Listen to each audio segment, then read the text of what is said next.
Boa tarde, oficial, para a turma 43. Vamos dar início aqui à nossa sexta aula da disciplina de saúde da mulher e do neonato. Prontinho.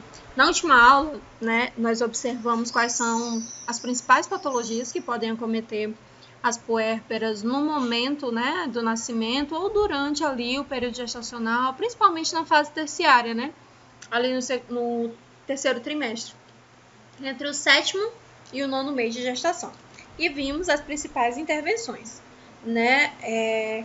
Com relação a isso, vocês, para fixar o conteúdo, fizeram um trabalhinho. Esse trabalhinho era legal que vocês montassem. Lembra aquela cadernetinha que eu orientei vocês a montarem desde o tempo de farmacologia? Coloca lá, né, para a saúde da mulher, alguns termos técnicos e principalmente as intervenções de enfermagem em caso de, por exemplo, você coloca lá diabetes gestacional, intervenções de enfermagem. DEG, intervenções de enfermagem. Pré-eclâmpsia, intervenções de enfermagem. Para que você não fique perdido, né, quando você for lá para o seu estágio e você obtenha sucesso na sua assistência, tá bem? Daí hoje nós vamos dar continuidade, né, falando um pouquinho das mudanças físicas que as mulheres sofrem, né, ao longo da sua vida. Nós soubemos que desde o momento do período gestacional, os órgãos do sistema reprodutor feminino, eles já se formam, né, dentro do ventre materno ainda, no período ainda fetal. Então, uma vez ele desenvolvido, a mulher já nasce com a capacidade de óvulos que ela vai utilizar para o resto da vida. Quando na primeira infância ela tem o desenvolvimento, aí tem o fechamento da sutura craniana e tudo mais. Na segunda infância, que é a partir dos 7 anos de idade até aproximadamente 11 anos, nós consideramos como segunda infância e não pré-adolescência, tá bem? Esse termo pré-adolescência foi adotado pelos psicólogos há um período, mas nós da enfermagem utilizamos uma tabela, né, de crescimento e desenvolvimento. E nessa tabela ela considera entre os 7 anos de idade até por volta dos 10, 11 anos, e ele considera como sendo uma infância secundária. A partir dos 11 anos e meio, 12 anos de idade, isso vai depender, gente, não é uma idade cronológica que define, é o desenvolvimento puberal, tá bem? Por exemplo, tem meninas de 9 anos que aparentam 12 e eu tenho meninas de 12 anos que aparentam 9. Então, é de acordo com o seu crescimento e desenvolvimento que ela vai ser classificada e não de acordo com a sua idade cronológica. Mas a gente sabe que existe um linear, né, para a gente ter ali um padrão, um norte a seguir. Então, a gente espera que a primeira menstruação ocorra por volta dos 12 anos de idade, tá? Essa primeira menstruação nós a chamamos de menarca, tá? Anota aí esse nomezinho para vocês não esquecerem que se trata de um termo técnico que nós utilizamos muito, principalmente na saúde da criança e do adolescente. Então, para a menina, ocorre a menarca por volta dos 12 anos de idade. Essa menarca pode ocorrer lá nos 9 anos, nos 8 anos, porém, ela não é esperada e tampouco desejada. Na maioria dos casos, os pais optam pelo tratamento não convencional, que é o tratamento hormonal, né? Fazem a administração mensal, tanto para estimular o crescimento, em alguns casos de crianças pequenas para sua idade cronológica, quanto para retardar o crescimento e amadurecimento puberal, tá? Essa medicação quem passa é o endocrinologista pediátrico. Não faz parte do meu feitio enquanto enfermeira, nem enquanto mãe, não acho legal. Eu acho que o crescimento e o desenvolvimento ele está mais ligado à carência vitamina ou à suplementação vitamínica de que uma suplementação à base de hormônios. Até porque a nossa dieta já é uma dieta bem desequilibrada, de acordo com o que a gente tem disponível, né? Ah, professora, mas meu filho não come besteira não, minha filha não come besteira não. Só come mesmo assim uma dieta normal, tipo carne bovina, frango, suíno. Se a gente for observar esses alimentos, a maioria deles está contaminada com hormônios, né? Na indústria, o processo de indústria de criação desses animais. O gado, ele tem hormônios dentro dele, né? Come ração para ter esse crescimento elevado, mais rápido. O frango, a mesma coisa, o porco, a mesma coisa. Então, assim, hoje os alimentos, eles já têm uma carga genética de hormônios muito adulterada. E isso entra em contato, né, com a corrente sanguínea e principalmente na mulher, causando ali alterações genéticas. Por exemplo, alguns legumes contaminados com pesticidas, né? Então, tudo que a gente está ingerindo tem uma certa contaminação e isso vai causando alterações orgânicas. Antes, né, se a gente fosse observar, as meninas desenvolviam mais devagar e as meninas iam menstruar por volta dos 13, 14 anos de idade.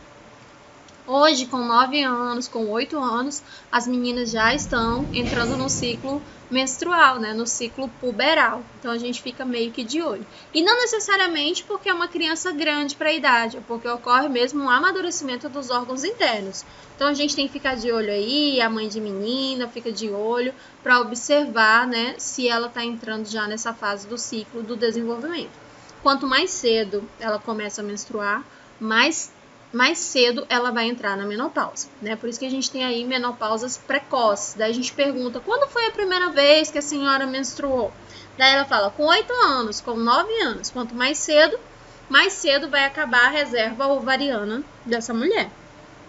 Por isso que algumas mães optam, né, pelo retardo dessa primeira menstruação, da menarca, com a utilização de alguns fármacos, tá? Isso aí é uma decisão tanto do médico quanto da mãe, uma decisão de comum acordo aí dos familiares que têm a guarda dessa menina. Então, nesse período de menarca, no primeiro ano, né, após a menarca, o ciclo menstrual dessa menina não vai ser regular, tá? Porque o corpo dela está entrando em contato ainda com essa transformação. Então, ele ainda está se adaptando a esse novo cenário, né? De todo mês ele tem que trabalhar com 2 hormônios para amadurecer todos os folículos e preparar esse baixo ventre, aí a região uterina, para uma possível fecundação. Não houve a fecundação, endométrio descama e isso escapa, né, pela vagina em forma de menstruação.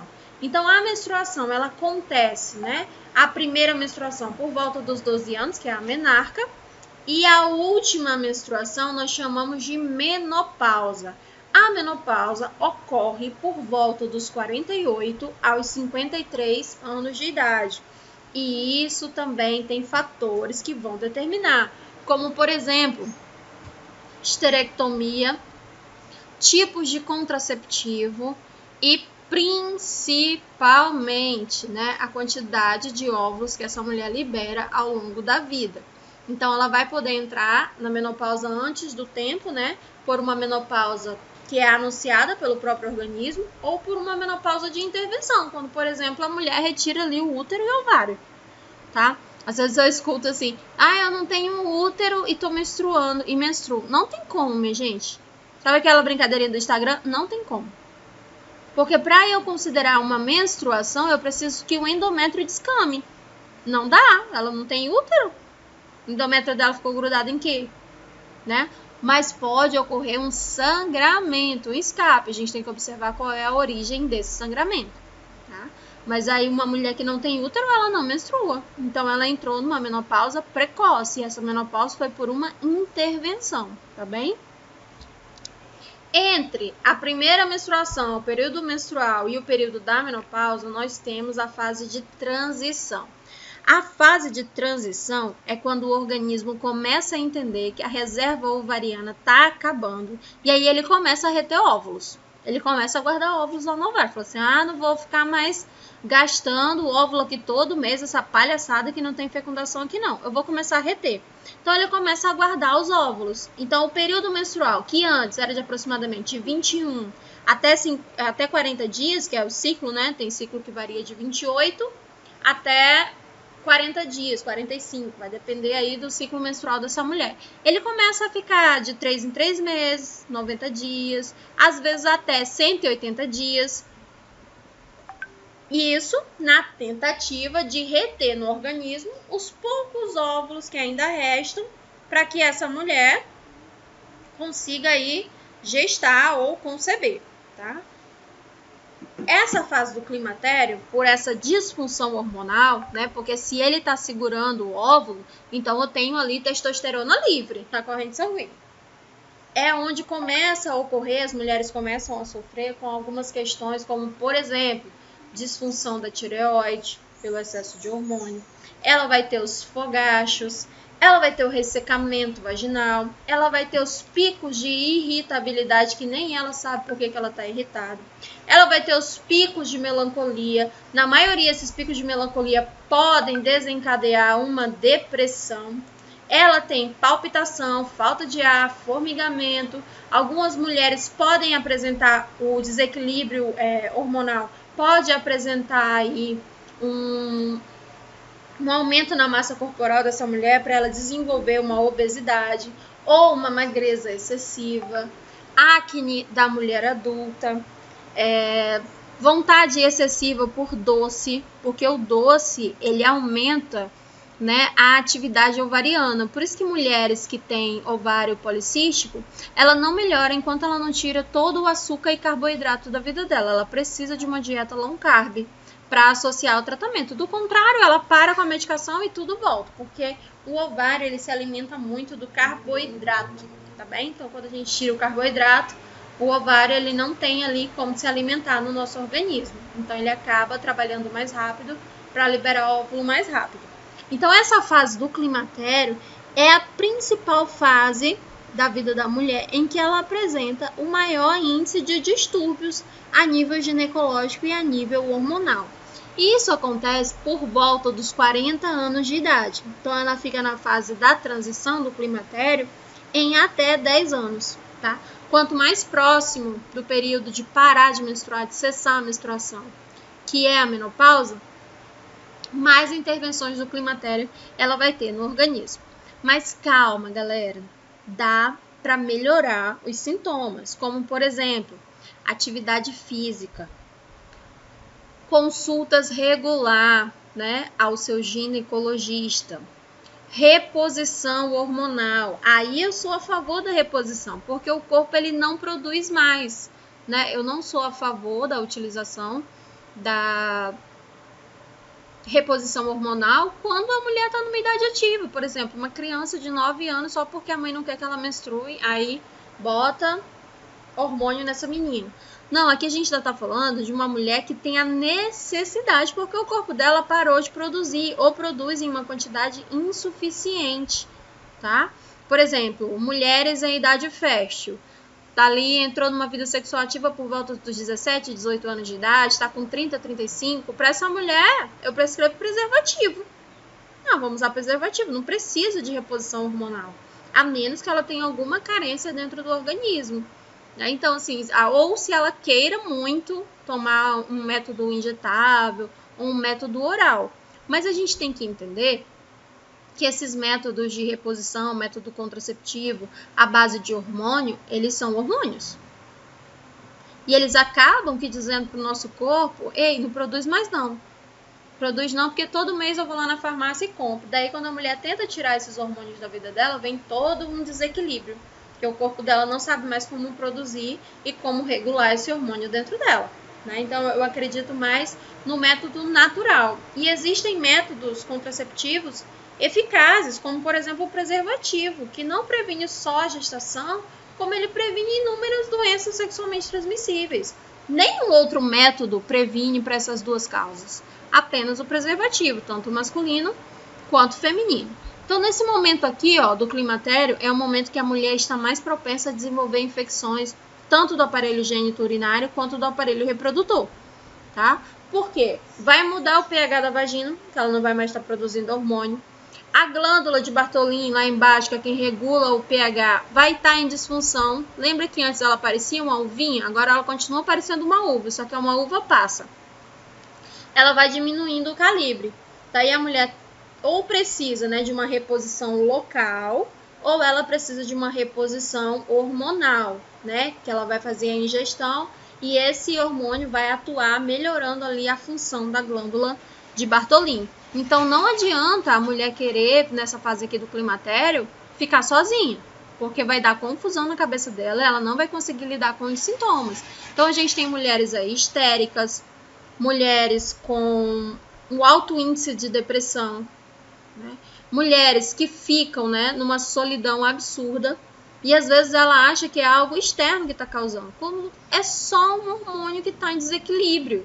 Então, se ela procura ajuda de um profissional e ele solicita alguns exames para observar como é que está a função desse organismo, fica muito mais fácil para ele intervir e para ele conseguir ajudar essa mulher que já está lidando aí com inúmeras situações de frustração a nível interno por falta de conhecimento, né? Eu sempre, quando eu estou atendendo no consultório, eu vejo as meninas assim, jovens, elas reclamando que não tem coragem para nada. Falou assim, ai doutora, eu não tenho coragem para nada.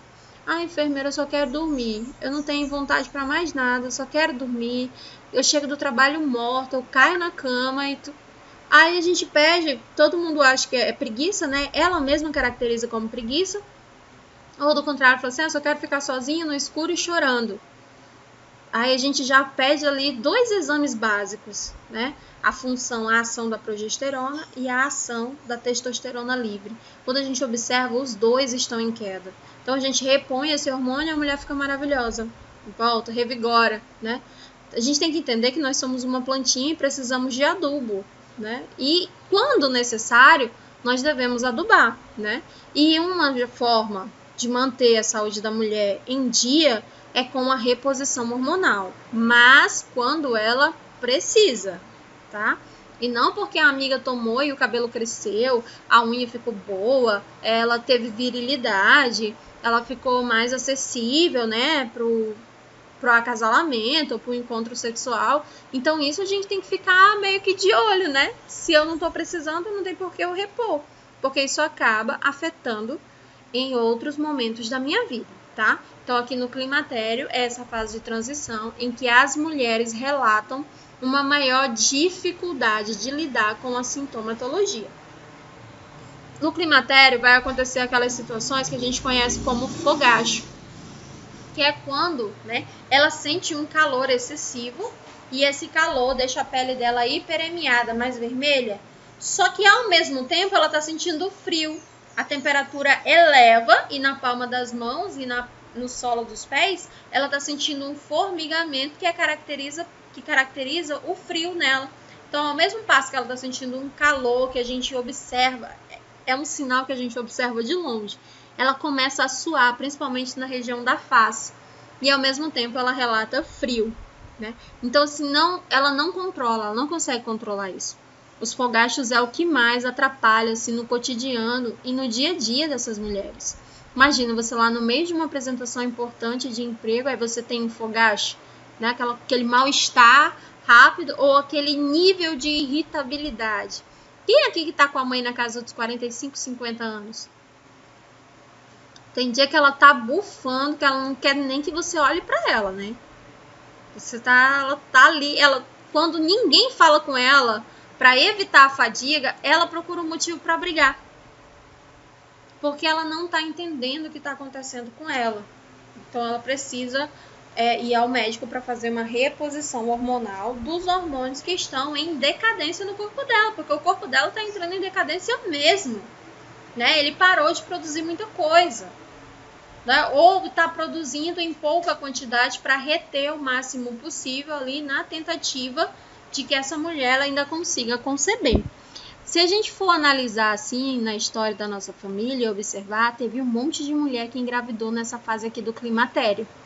Confundiu um climatério com menopausa, descuidou e menino, depois dos 45, 48 anos de idade.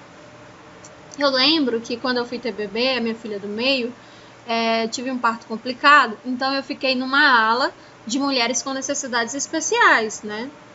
E aí, ao meu lado, tinha uma senhora que tinha acabado de ter um bebê. Ela tinha 53 anos e ela tinha acabado de ter um bebê. Daí, o meu marido, curioso, né, perguntou assim pro senhor que estava com ela: é seu neto? Aí ele falou assim: não, é meu filho. Esse aqui é o 15º. Ai, gente, meu Deus, ela ainda tá tendo filho. Falou assim: ela achava que tava na menopausa. 9 meses depois tá aí, ó, o tamanho da menopausa, o menino, enorme. Então, assim, é comum as mulheres engravidarem nesse período, porque o corpo, ele tá fazendo de tudo, né? Porque o nosso corpo, ele foi preparado para isso. Então, se ele vê que as chances dele estão acabando, né? Ele vai fazer de tudo para burlar os sistemas que você utiliza, né? De meio externo, para que ele possa conceber. Tá? Então, é muito comum as mulheres engravidarem aí nesse período em que elas acham que estão entrando na menopausa. Muitas das vezes elas nem desconfiam. Quando vão perceber que estão grávidas, já estão com 4 meses e meio, às vezes já tem criança até mexendo. Quando chega para observar o tamanho do feto, já dá para saber o sexo e tudo mais. Depois desse processo, nós temos o período da menopausa. A menopausa é caracterizada pelo momento final da menstruação. A mulher está em amenorreia, ou seja, ausência de sangramento, há aproximadamente 1 ano. Quando nós realizamos a ultrassom abdominal, nós percebemos que o ovário dela involuiu, ou seja, diminuiu de tamanho. Ele perdeu todos os óvulos que ele tinha para soltar e agora ele é uma glândula, mas uma glândula vazia, porque ele perdeu toda a reserva ovariana que ele tinha. Então, a gente caracteriza que essa mulher, de fato, entrou na menopausa. Aqui, ela vai precisar de uma reposição de cálcio, tá? Porque ocorre a desmineralização óssea durante o período gestacional. Então, ela vai precisar de reposição de cálcio, reposição de zinco, reposição de ferro, reposição de selênio. E se você for observar aí, às vezes a sua mãezinha ou a sua avózinha não toma nada disso. Nem vai ao médico, né? E ela confunde que não precisa mais ir ao gineco porque muitas das vezes ela não tem mais vida sexual ativa. Isso é uma mentira que contaram para a sociedade, tá? Nós precisamos sim ir porque nós temos órgãos internos que necessitam de cuidados. Então, uma vez ao ano, nós precisamos ir ao ginecologista para realizar alguns exames e ver como é que está a função dos nossos órgãos internos relacionada ao aparelho reprodutor feminino. E se houver a necessidade, repor os hormônios que o nosso corpo não tem mais a capacidade de produzir, melhorando assim o estilo de vida dessa mulher e a qualidade dos dias dela. Né? Porque ninguém merece ficar irritado o tempo inteiro, quando não está irritado, está chorando por qualquer coisa. Fica melancólica, né? Ou quando você está sem vontade para executar ações do dia a dia, como, por exemplo, fazer uma faxina na sua casa, principalmente aquelas mulheres que eram muito ativas, né, que gostavam disso. Agora elas realizam essas mesmas atividades com descontentamento ou por obrigação, porque elas não têm vontade física. Eu estou falando de vontade física, né? O corpo cansa mais rápido. Nós sabemos que a testosterona livre, ela é um hormônio ligador de mais de 400 células do nosso corpo, né? Uma delas, a hemoglobina, que é uma célula que nutre, né? E oxigena o nosso organismo e todos os órgãos internos. Então, como é que essa mulher vai ter uma qualidade de vida? Como é que ela vai ter disposição? E aí, uma forma dela ter disposição, caso ela não queira suplementação hormonal, é ela produzindo o próprio hormônio. Uma forma de produzir hormônios, né, para ajudar, são as atividades físicas, porque a liberação de enzima e a liberação de endorfina no nosso corpo, ele melhora a produção hormonal, tá bem? Por isso que a gente sempre indica ali para a mulher que está nessa fase, para ela pegar pesado na atividade física, tá? E se ela tiver alguma limitação física para isso, a gente orienta exercícios na água. Por isso que a hidroginástica é um exercício mais característico, né, da terceira idade, tá? Não estou dizendo que a mulher com 40 na terceira idade, não. Estou só falando que por questões de ter uma limitação física, né, a gente indica mais esse tipo de exercício. Ou agora, o Pilates e o RPG que vem crescendo muito. Porém, são atividades que nem todas as mulheres conseguem pagar porque o SUS não disponibiliza esse serviço, tá? Tratamento e prevenção, né? A gente busca o tratamento e a prevenção no momento das consultas anuais, né, que a gente vai, ou através da administração do estrogênio, né, do hormônio que ela não produz mais porque o corpo não tem mais a intenção de gestar.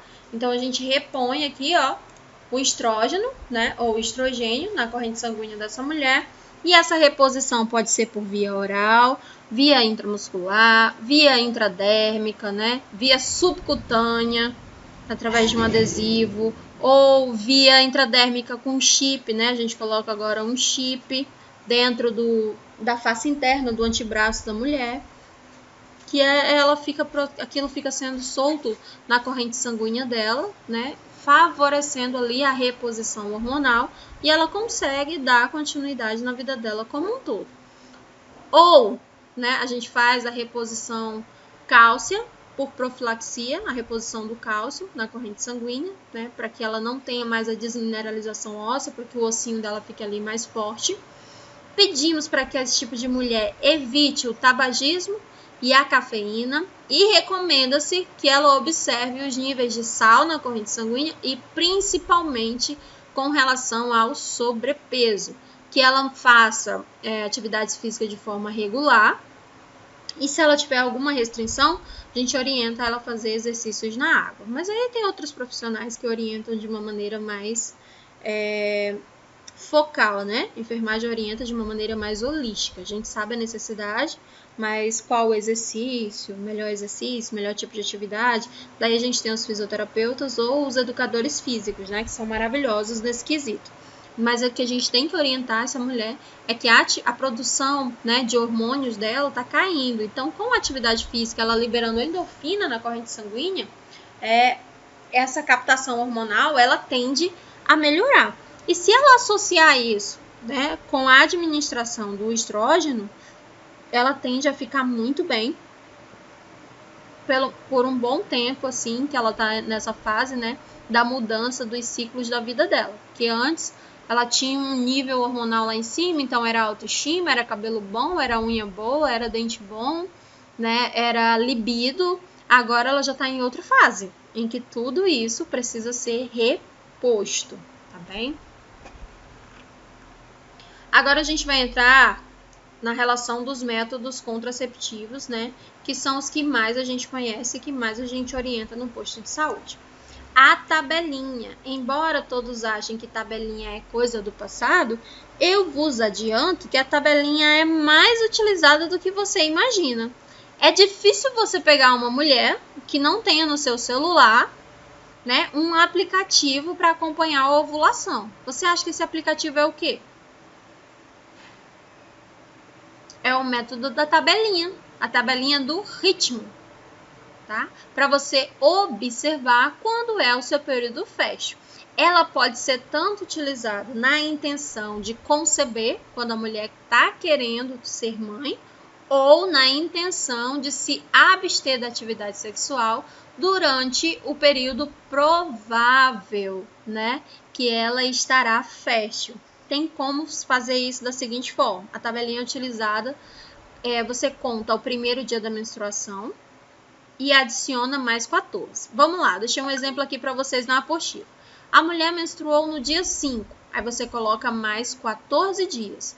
Então, o período fértil dela, o dia fértil dela é no dia 19. Só que tem uma margem de erro. Alguns autores classificam aqui que ela soma 3 dias antes e 3 dias depois. Então, se o período fértil dela é dia 19, ela começa ali no dia 16. Então, dia 16, 17, 18, né? Tá dentro ainda do ciclo. Aí dia 19 é o dia fértil, dia 20, 21 e 22. Então ela entra ali no período fértil dela, do dia 16 até o dia 19, 20, 22. Então ela tem aí aproximadamente 6 dias no período fértil, sendo que o dia fértil é o 14º dia após a menstruação. Isso é tabelinha, tá? Então, ela fica ali aproximadamente de 6 a 7 dias. Aí, vocês observaram que esses 6 a 7 dias é exatamente o intervalo da cartela de anticoncepcional, né? Então, tem uma situação interligada na outra. A tabelinha ainda é muito utilizada. Porém, hoje, ela é mais utilizada pelas mulheres que querem engravidar, para que elas saibam exatamente qual é o dia do período fértil dela, para que ela esteja mais propensa, tá, a ter bebê. No passado, as mulheres utilizavam a tabelinha na intenção de não gestar, né? Ela era muito eficaz para mulheres que tinham ciclo de forma regular. Para mulheres que menstruavam dia 5 do mês, dia 20 do outro mês, ela não tem uma eficácia, porque você não tem como controlar. Mas uma mulher que ela tem um ciclo menstrual mais regrado, né? Por exemplo, ela menstrua todo dia primeiro, ou no máximo que a menstruação dela oscila é de 2 dias para mais e 2 dias para menos. Então ela tem ali uma margem. Por isso essa diferença, né? De 3 dias para menos e 3 dias a mais do dia fecho. Algumas literaturas trabalham com 5 dias, tá? 5 dias antes e 5 dias depois. Mas para a mulher que estava usando para abstenção, então ela ficava aí 11 dias impossibilitada da atividade sexual. Fora esses 11 dias, ela passava mais 7 sangrando, né? Teoricamente, a mulher passa de 4 a 7 dias. Tem mulheres que é 2 dias, 3, mas no geral é de 4 a 7 dias. Então, mais 7 dias sangrando. Com 11 dá 18. Sobrava quase nada aí para ela exercer as suas atividades, né? E isso trazia muito desconforto.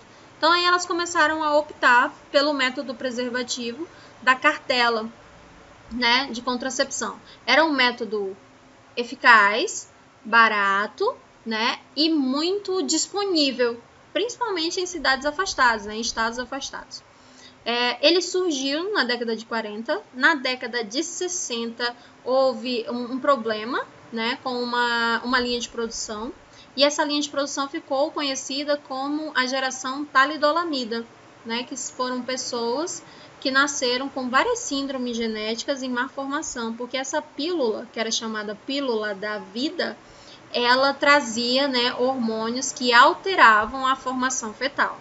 Então, foi um escândalo que ficou conhecido e, a partir daí, surgiu um novo método contraceptivo, que era o método de injeção, que é um injetável, que até hoje é o mais utilizado. Atrás dele, nós temos o chip, né? E depois do chip, nós temos o DIU. As mulheres optam muito aí pelo método injetável, porque o método contraceptivo oral, a eficácia dele é um pouquinho menor. Se você esquecer, né, você já diminui aí a eficácia. E no método injetável, você só vai à unidade de saúde, ou você só recebe a aplicação a cada 30 dias, ou a cada 90 dias, dependendo, né, da carga hormonal que você optou por estar fazendo a aplicação. Qual é o melhor método anticoncepcional para mim? O que você usa e que você não sente nenhuma alteração por estar usando, tá? Eu utilizo a pílula e eu não sinto nada. Esse é ótimo para você. Eu utilizo um injetável, a Noregin, e eu não sinto nada, não mudou nada, tá ótimo para você. Eu tomei a pílula, nossa, eu vomitava todo dia. Eu engordei horrores. Então esse não é um método indicado para você. Eu tomei a injeção e aí eu menstruava 2, 3 vezes no mês. Então esse método não serve para você. Agora, como que a gente sabe que o método não serve para você? Quando você entra em contato com ele. É a mesma coisa da alergia medicamentosa, né? A gente só sabe quando a pessoa entra em contato com a droga no organismo. Agora, um método contraceptivo que a gente não precisa se preocupar com muita coisa é o preservativo, né? Por isso que ele é considerado um dos mais eficazes para a prevenção tanto de gravidez como de doenças sexualmente transmissíveis, tá? Depois, a gente tem o método de mensurar a temperatura basal, tá? Que ele ainda está dentro do princípio aqui, ó, da tabelinha. Quando a mulher está no período fecho, automaticamente a temperatura dela se eleva. Deixei aqui para vocês, ó, o nível da temperatura, depois vocês anotam lá na caderneta. Temperatura normal, até 36,7. Né? Quando a pessoa tá ali meio febril, a temperatura dela tá 36,8 até 37,8, né? Que ela tá ali no momento febril.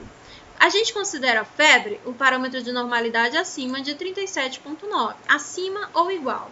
Com 37,8 a gente já começa ali a medicar. Vocês já ouviram a expressão, tô com febre por dentro? As mulheres, elas sentem muito, né? Tô com febre por dentro, porque ela sente que a temperatura corporal se elevou, mas ela mede a temperatura e não é considerado febre, mas ela está sentindo que a temperatura está elevada, principalmente na região do baixo ventre. Às vezes ela coloca a mão assim entre as pernas e ela se sente muito quente, porque a temperatura está elevada, essa mulher está no período fértil. Para comprovar, ela começa a observar o muco cervical. Lembra que a cérvix é a camada interna do colo uterino? Então, ela começa ali, ó, quando ela está completamente preparada para conceber, que o endométrio está bonitinho, né? Aumentou ali o tamanho dele. O que a vagina faz? Começa a liberar um muco. Esse muco, no início, ele tem um aspecto mais líquido, né? Então, assim, a mulher não percebe muito. Mas depois ele vai ficando mais espesso, porque ele funciona como uma cola para que os espermatozoides possam, né, passar pela parede vaginal, que antes do período fértil ela estava mais ácida. Agora ela está propícia. Então, eles aumentam o muco cervical.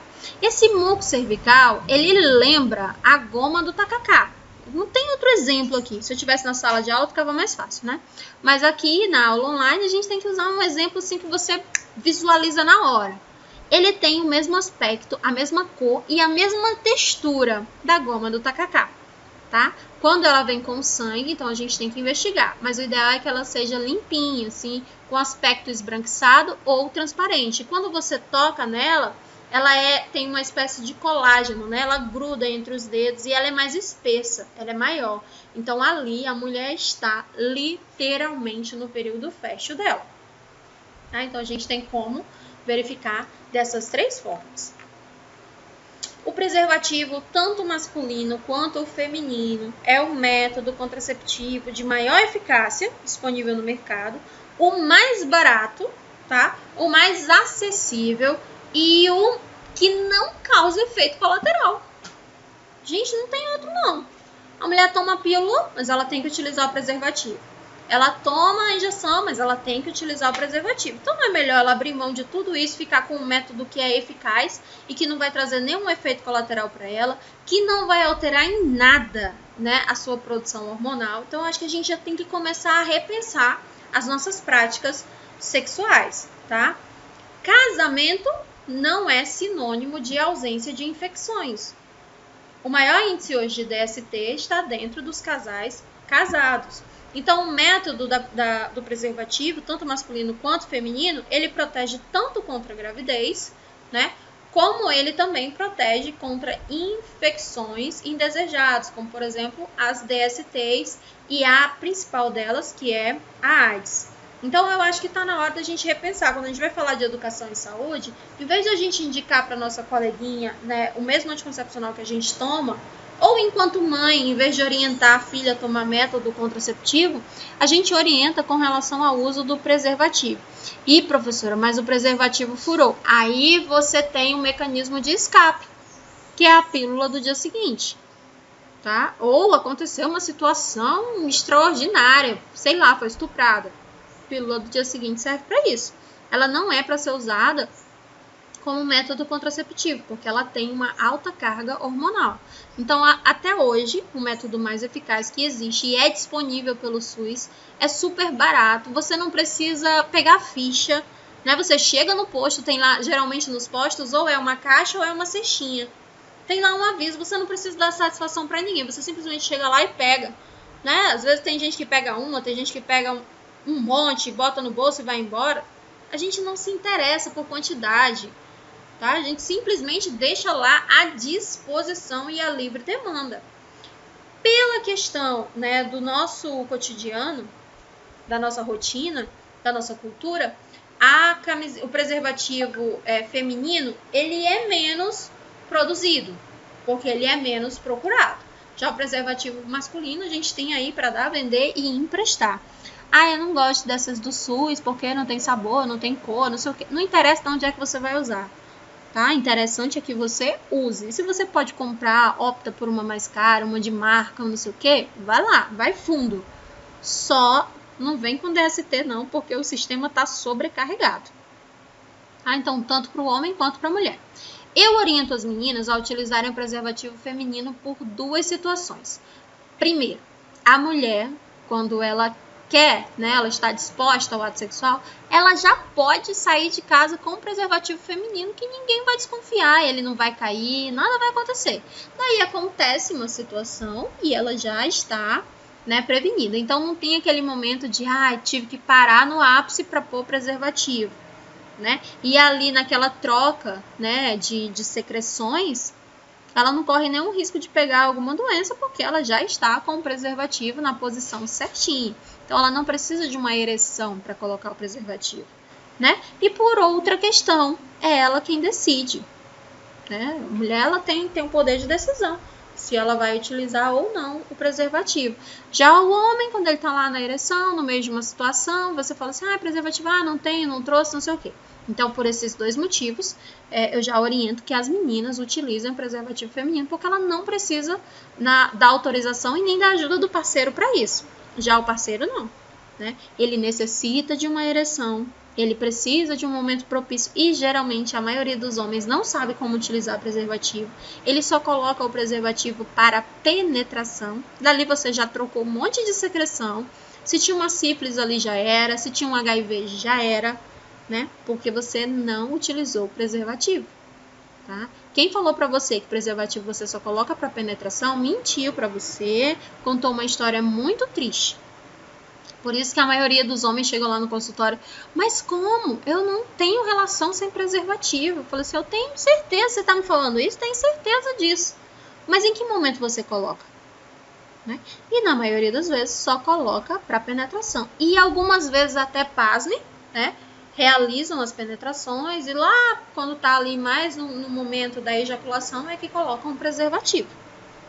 Então, às vezes, as nossas práticas, né, elas são incoerentes com relação ao que a gente quer e o que a gente não quer para a nossa vida. Então, eu sempre oriento as meninas a utilizarem o preservativo feminino, né? Porque aí não tem esse momento chato, né? Da hora de parar para colocar preservativo e tudo mais. Por mais que a menina tenha aí uma imaginação fértil de como colocar, de o que fazer e não sei o quê. No caso, se ela já tivesse com o preservativo, iria diminuir um monte de coisa. Tá? Então, meninas, por favor, vamos começar a utilizar o preservativo feminino. E aí a gente não precisa da autorização de ninguém e nem, né, da parceria de ninguém. Já tá lá, tá? E não alterem nada. Gente, eu já ouvi a pessoa falar que camisinha aperta. Abre uma camisinha, menina. Você abre bem uma camisinha e pede para a pessoa enfiar a mão dentro, a mão fechada, assim, punho cerrado, pede para ela meter a mão dentro. Entra a mão dela inteira, né? Eu ainda não vi um homem com pênis nessa estrutura. Então não tem como dizer que aperta, né? Você utiliza ali uma preservação. Então você sente que o atrito está diferente, mas de dizer que não vai utilizar porque aperta, não caiam nessa, tá? Pode abrir a camisinha, o preservativo ao máximo e colocar a sua mão. Tem algumas que dá para colocar as duas mãos fechadas. Tá, não tem desculpa não, Douglas. Eu sempre brinco com meu marido, digo, pra cima de mim não, campeão. Que em casa não vai rolar uma situação dessa. E eu sempre oriento as meninas assim, sabe? Falo assim, não tem essa. Né? Porque nós mulheres não fomos educadas para relação sexual. Os homens foram. Né? Foram educados de uma maneira errada, mas foram.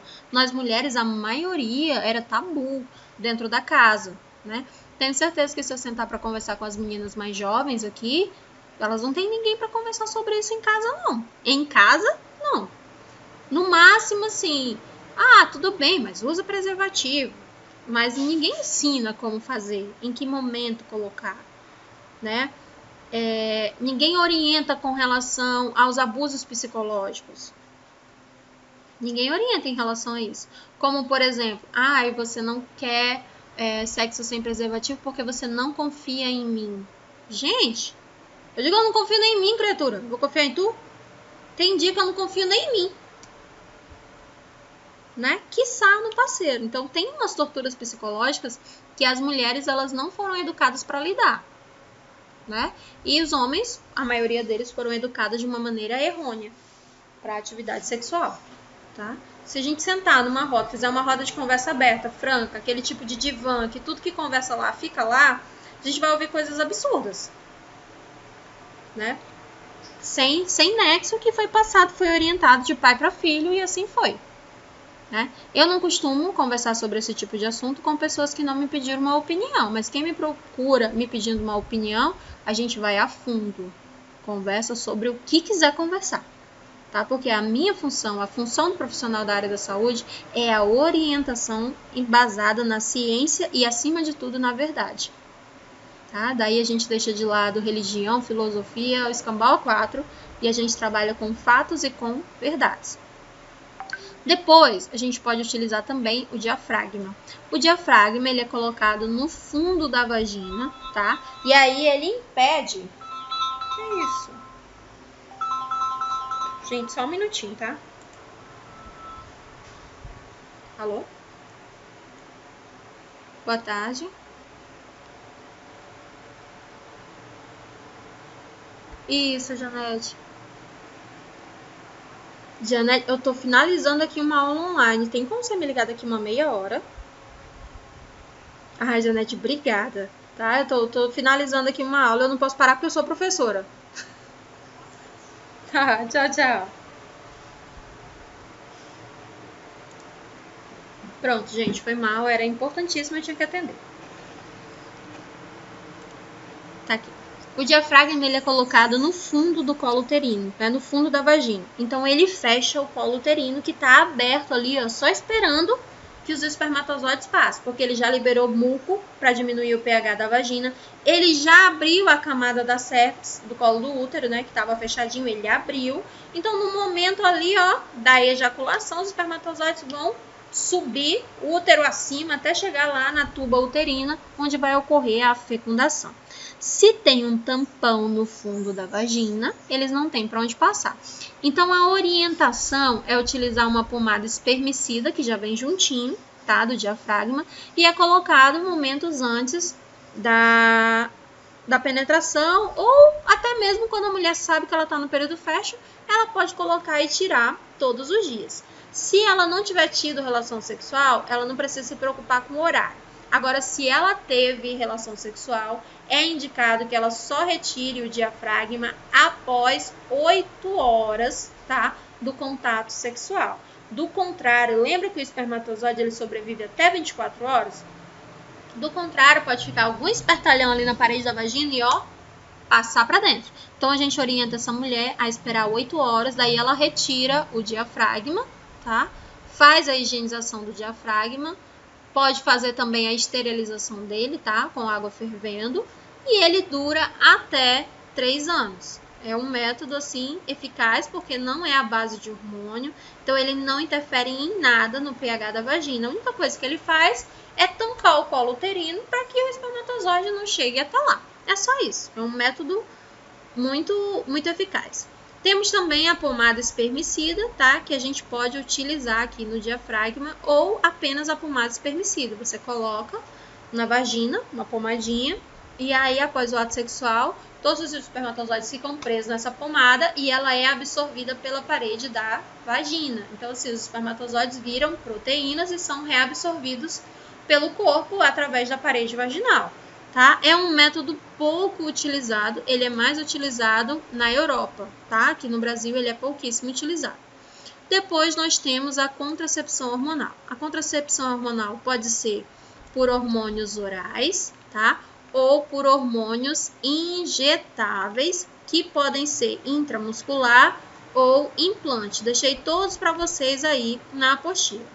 O anticoncepcional oral, ele não é o mais indicado. E ele, com relação aos efeitos colaterais que ele provoca no organismo, tá? Ele não é o mais indicado. Vamos lá. O efeito colateral da pílula, né? Do método contraceptivo oral. Glaucoma, que é o aumento da pressão arterial do olho. Trombose venosa profunda. Pode ser trombose cerebral. Altera a circulação sanguínea, tá? Se você esquecer de tomar ou precisar tomar uma concentração a mais, você vai ter enjoo, algumas vezes diarreia, tontura, cefaleia. Então, ele não traz um benefício maior do que os malefícios que ele traz para esse organismo. Então, aí quem está utilizando o método contraceptivo de pílula e não sente absolutamente nada, ok. Mas, se na sua família, né, tem uma geração aí que já teve câncer de mama, o ideal é que você não tome, porque um dos principais fatores de risco que envolve o anticoncepcional oral, a ingestão oral, é o câncer de mama, tá? Se você já tem, né, essa linhagem genética mais um fator de risco associado, você está propensa a desenvolver. Também ele está muito ligado à relação com as síndromes ovarianas, tá? Então é legal você aí observar e, se houver a necessidade, troca esse método contraceptivo, né? E aí o que é mais utilizado hoje é o injetável. O injetável ele tem mensal ou trimestral. Antes, né, era colocado aqui, até deixei aqui para vocês, ó, que a primeira administração deveria ser feita no primeiro dia do ciclo menstrual e depois 30 dias, né, você ficava tomando a cada 30 dias. Hoje não mais. Hoje, se a Neilane chega lá no postinho para mim e fala, Vanessa, eu quero tomar injetável, qual que você indica? Daí eu vou indicar para ela o Noregin mensal. Hoje é dia 15. Não interessa se ela está menstruada, se ela menstruou esse mês, se ela menstruou mês passado, ela só tem que ter certeza que ela não está grávida. Tá, Vanessa, eu não estou grávida. Então eu vou administrar na Neilane hoje. E todo mês ela vai tomar dia 15. Então ela pode tomar um dia a mais ou um dia a menos. Digamos que dia 15 é um domingo, a unidade não abriu. Ela pode tomar na segunda, dia 16. Ou dia 15 não teve como ir porque ela foi resolver outras coisas, ela pode dia 16. Ou ela sabe que dia 15 vai cair no domingo. E no sábado a URAP abre. Então ela vai lá no dia 14 e pode também fazer a administração. Não vai interferir em absolutamente nada, porque a partir do momento que você coloca na sua corrente sanguínea um hormônio, você não ovula. O que você faz é menstruar. Então, assim, o endométrio vai lá e aumenta todinho, aí ele percebe que não tem ovulação, ele solta. Aí você aplica de novo, a injeção no mês seguinte, e é a mesma coisa. Então, você não está ovulando, a sua reserva ovariana está lá bem bonitinha, guardadinha. Então, o método contraceptivo, ele até aumenta, né, a vida útil dos seus ovários, tá bem? Agora, o método contraceptivo oral, eu não gosto dele e não indico para ninguém, tá? Tem profissionais que indicam, os ginecologistas não gostam.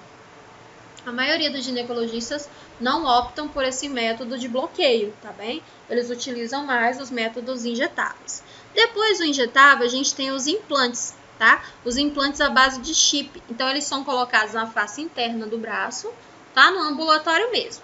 A única dificuldade dele, tem alguns que duram de 3 anos, outros 5 anos. Alguma dificuldade dele é que o SUS não paga, o SUS não cobre. Porém, ele é acessível. Vamos lá, se a gente parar para analisar, né? Aqui no Acre, se a gente rodar, fizer uma pesquisa, a gente encontra na faixa de preço de R$800 a R$1.500. E aí você só vai precisar retirar ele daqui a 3 anos. Então, eu acho que vale super a pena, né? Você entrar aí com um método que tem uma eficácia interessante e que você aí não vai precisar ficar se preocupando de ir todo mês no postinho ou numa unidade de saúde para estar fazendo a aplicação. E ele fica ali na face interna do braço, fica abaixo da pele, ninguém vê, nos primeiros dias fica roxinho, né? E você tem que tomar um anti-inflamatório. Depois tá tudo certo. Aí de 3 a 5 anos, tranquilona. Professora, pode ocorrer alguma alteração no corpo? Pode sim, tá? Pode ocorrer aí de você não se adaptar ao tipo de hormônio que ele libera. E aí tem vários. Assim como também, né, o DIU, que também tem vários. Tem DIU de cobre, tem DIU de prata, tem DIU de minera. E aí vai depender do teu organismo. Um outro método contraceptivo é o adesivo cutâneo. Então, você coloca ele ali na sua pele e ele fica liberando, né, pequenas amostras ali de hormônio para ser dosado pelo seu organismo. E aí ele também faz essa parte de inibição da ovulação. Um outro método, tá, é a pílula do dia seguinte. Ele é um método de emergência, porque a cada pílula que tem ali corresponde a metade de uma cartela de anticoncepcional. Se vem com 2 pílulas, cada uma delas representa 12 pílulas. Se vem só com uma pílula, representa 21 pílulas da cartela. Então, a gente já observa ali que é uma bomba de hormônio dentro dessa mulher. A menos que ela tenha sido estuprada ou que a camisinha tenha furado, não é um risco que ela deva ficar correndo. Tem mulheres que usam mensal e às vezes tomam 2 vezes no mês. Aí reclama que fica 3, 4 meses sem menstruar, ou que a pele não tá boa, ou que perdeu o sono, ou que não tem libido. Mas a criatura tomou uma porrada de hormônio, que é o quê? Né? Pode ocorrer até aí uma disfunção do fígado, porque não conseguiu metabolizar tanto hormônio na corrente sanguínea. O uso dela, né? Ela tem que ser feito em até 72 horas após o ato. Porém, quanto mais horas passam, a eficácia do método vai diminuindo. Na primeira hora, ele tem 98% de eficácia, né? Ali, depois de 12 horas, ele já perde, fica com 50% de eficácia. Depois, nas 72 horas aqui, ele já está só com 35% e alguns falam até de 25% de eficácia. Então, se você esperar 72 horas para você ingerir o comprimido, você corre grande risco de estar grávida, tá bem? Então, o ideal é que ocorra o fato que você já faça a ingestão da pílula do dia seguinte. Depois a gente tem o DIU, que é o dispositivo intrauterino, tá? Ele reage, né? Ele não permite ali que o espermatozoide passe, porque ele é em formato de T, então ele fica mais pro fundo do útero. Quando o espermatozoide chega, ele faz a captação. Aí se o espermatozoide tenta passar pela direita, ele tem um bracinho lá que faz a captação. O espermatozoide tenta passar pela esquerda, ele tem outro bracinho que faz a captação. Então ele fecha ali um triângulo para que o espermatozoide não consiga passar pelo útero e chegue lá na tuba uterina, onde vai ocorrer a fecundação. Ele pode ser de cobre, né? Que ele libera sais de cobre, tá? Através dos seus filetes que são revestidos pelas hastes, né? Então ele vai liberar sal de cobre ali e não vai deixar nenhum espermatozoide passar. Os espermatozoides vão morrer.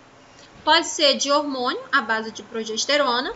Se o corpo entende que essa mulher está grávida, porque a progesterona é o hormônio que regula a gravidez, se o corpo entende que ela está grávida, ele não vai ficar produzindo o óvulo para liberar. Então, essa mulher não vai ficar ovulando.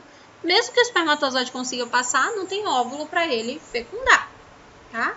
Um outro método, aí o DIU, ele tem que ser colocado com a mulher menstruada, tá? Quando a mulher está no período menstrual, o médico faz a inserção, ele é feito também em consultório. Pode ocorrer um sangramento excessivo após a colocação do DIU e o principal efeito colateral dele é o sangramento, tá? As mulheres relatam muito sangramento, algumas relatam cólicas abdominais e essas cólicas acabam sendo limitantes, então ela opta pela retirada. Tanto a colocação como a retirada é realizada pelo SUS, tá? Contracepção cirúrgica é a laqueadura ou a vasectomia, tá? Tanto a laqueadura quanto a vasectomia, ela é oferecida pelo SUS. Porém, ela pode ser feita de maneira reversível e de maneira irreversível. O que acontece? Quando você opta por esse método e o SUS paga esse tratamento para você, você não pode mais mudar de ideia. Tá? Então, para isso, o SUS ele te pede um acompanhamento psicológico, ele te pede uma idade mínima e uma quantidade de filhos vivos mínima, tá? Na rede particular, eles também executam, tá, essa modalidade sem tanta burocracia, mas também é exigido para a mulher uma idade mínima e para o homem uma idade mínima. E no particular é realizado apenas a de método reversível, tá? A menos que você já seja aí uma mulher de 35 anos que está aí com 2 filhos vivos. Aí a lei te permite, te ampara, tá? Não tem problema nenhum. Agora, do contrário, né? Antes, para a mulher fazer uma cirurgia dessa era muito difícil. Tanto que a maioria das mulheres aqui no Acre, se você for pesquisar, eu consegui porque eu troquei por um voto, um político tal, né? Se a gente for pesquisar aí nos guardados. Depois, graças a Deus, chegou a política do planejamento familiar, uma política do Sistema Nacional, do SUS, e aí tirou as mulheres dessa condição ridícula, né? Colocou elas aí numa situação em que ela pode decidir. Porém, ela precisa ter uma idade mínima, tá? E 2 filhos vivos. A idade mínima é 25 anos e 2 filhos vivos. O homem, a idade mínima dele é 21 anos e 2 filhos vivos, tá? Essa é a idade mínima para o homem e para a mulher. A laqueadura e a vasectomia são consideradas 100% né? Um método aí 100% eficiente, ou 98,9% de eficiência. Só que a mulher continua tendo que usar preservativo, e o homem também. Então, se a gente parar, tudo gira em torno do preservativo, da utilização do método contraceptivo mais eficaz, mais barato, sem alterações fisiológicas e orgânicas e sem aí a intenção de tomar grandes decisões, como por exemplo, nunca mais eu quero ter filho. Aí vai que o marido morre, ou sei lá, os filhos crescem e vão embora, a mulher entra numa melancolia que quer outro filho. Não sei se vocês já viram, mas a maioria das mulheres que passaram pela laqueadura, né, na idade ali entre os 25 e 30, até 35 anos de idade, mais na frente adotaram uma criança. Elas foram lá e optaram pelo método da adoção, porque para sempre, gente, é muito tempo. E isso muda, né, na nossa cabeça. Então, o ideal é que a gente esteja completamente consciente. Só que a gente é tão cíclico, a gente muda tanto de ideia toda hora, que utilizar um método de bloqueio que seja considerado para sempre, né? Vamos lá, você coloca um DIU para 10 anos. Ah, daqui 10 anos eu não quero menino nem pintar de ouro. Quero de jeito nenhum. Aí daqui 5 anos tu resolve que quer ter mais um filho. Aí tu vai lá no médico, espera ficar menstruado, vai no médico e retira o DIU e pronto, pode tentar engravidar. Agora, se for uma laqueadura, como é que fica? Não tem jeito. No homem, se for uma vasectomia, como é que fica? Não tem jeito. Tá? E as que são reversíveis, professora? Você pode reverter ela a qualquer momento, no particular. O SUS não cobre reversão desse tipo de cirurgia, tá? Não cobre, ele cobre a realização, mas a reversão não. Ah, mudei de ideia, não quero mais brincar disso. Não vai cobrir. Você tem que ir para o particular para fazer.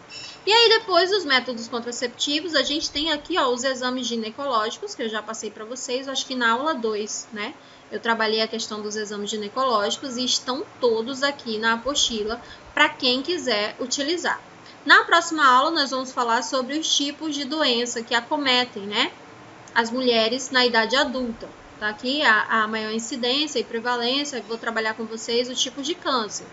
Colo do útero, câncer de mama, né, os exames e os tipos de tratamento. Ok? Por hoje era só isso.